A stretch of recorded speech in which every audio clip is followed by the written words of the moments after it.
और सिरसा की श्री बाबा ताराजी की कुटिया तारकेश्वर धाम में शिव महापुराण कथा का आयोजन किया जा रहा है।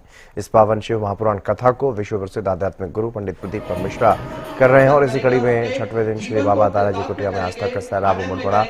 भव्य शिव महापुराण कथा में देश भर से श्रद्धालु पहुंचे और पूर्व मंत्री और हरियाणा लोकहित पार्टी के प्रमुख गोपाल गोयल कांडा ने श्री तारकेश्वर धाम में पहुंचे श्रद्धालुओं को संबोधित किया। उन्होंने एक प्रसंग के माध्यम से संतों की कृपा के बारे में भी बताया और साथ ही पूर्व मंत्री गोपाल गोयल कांडा ने सिरसा की पावन धारा को नमन करते हुए पंडित प्रदीप मिश्रा जी का अभिनंदन भी यहाँ किया।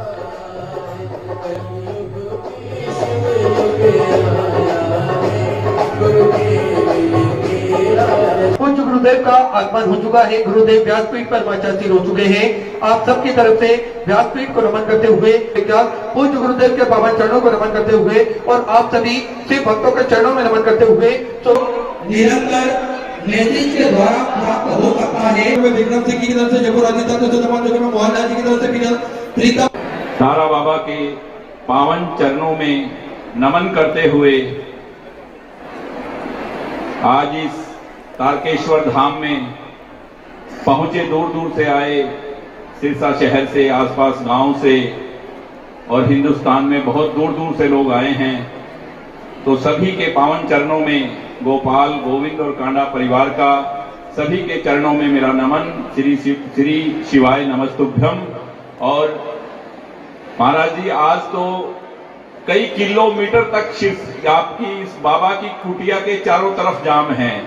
आज तो कहते हैं ना कि जैसे एक भजन है कि मेरी झोली छोटी पड़ गई, आज तो तारा बाबा की कुटिया छोटी पड़ गई। आज भगवान शिव का जो खेल है वो अलग ही है। किलोमीटरों तक आज कहीं जगह नहीं है।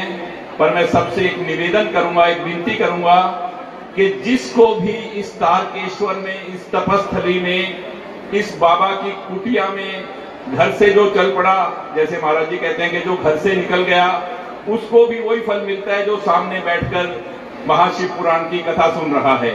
तो धूप में भी जो लोग बैठे हैं उनसे मेरा निवेदन है, उनसे मेरी विनती है कि वो बार बार पानी पीते रहें। और सभी सेवादारों से मेरी विनती है, सबसे पहले तो मैं उन सेवादारों के चरणों में प्रणाम करता हूं कि आज 6ठे दिन के अंदर महाशिव पुराण की कथा प्रवेश कर गई, पर वो दिन और रात अपने घर से दूर और आज यहाँ कुटिया में सेवा कर रही है। मेरी माँ, बहने, भाई सभी को कांडा परिवार का बहुत बहुत नमन, प्रणाम।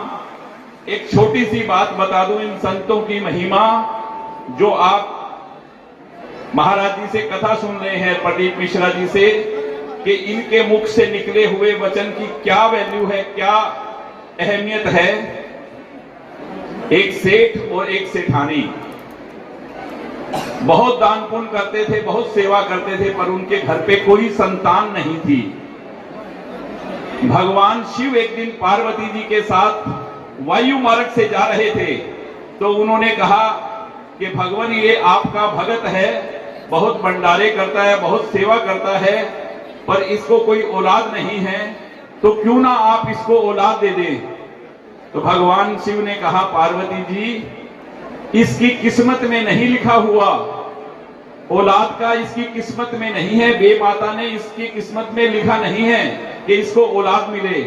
और बात करते करते आगे चले गए, पर वो सेठ और सेठानी तो भगवान शिव की सेवा में लगे रहते थे। एक दिन ऐसा ही कोई संत, ऐसी ही कथा हुई कहीं, तो संत आया कोई, तो वो जा रहा था अपनी फक्कड़ बस्ती में, जैसे अलमस्त भोले बाबा हैं कि एक रोटी दे एक बेटा, दो रोटी दे दो बेटा।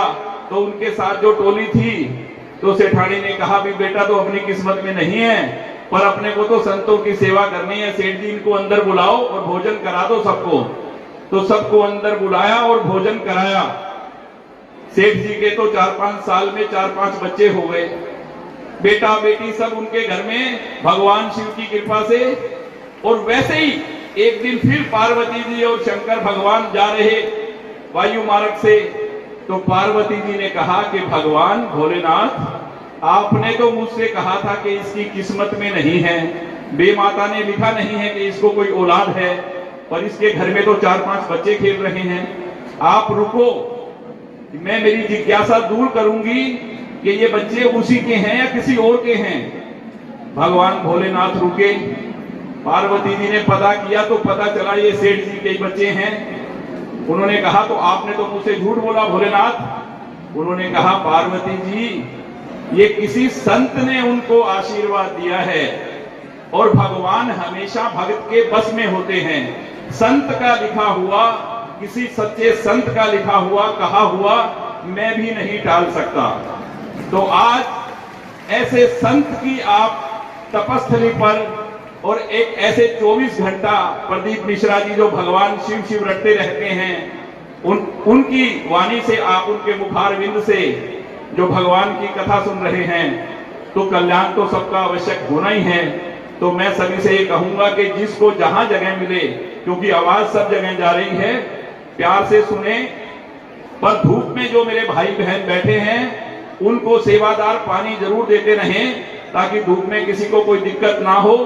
क्योंकि वो तो मैंने तो सुना था कि तेरी झोली छोटी पड़ गई, पर आज मैं बाबा से कहता हूं कि तेरी कुटिया छोटी पड़ गई बाबा। आज इतना महाराज जी चारों तरफ किलोमीटरों तक लोग हैं। जो मेरे पास बात आई है कि लाखों में आज आपके मुखारविंद से महाशिव पुराण सुनने के लिए सिरसा का शहर और आसपास के लोग ऐसे उमड़े हैं। सभी के चरणों में कांडा परिवार का बारंबार प्रणाम और ये बाबा की कृपा सब पर बनी रहे, इसी कामना के साथ श्री शिवाय नमस्तुभ्यम। श्री शिवाय नमस्तुभ्यम।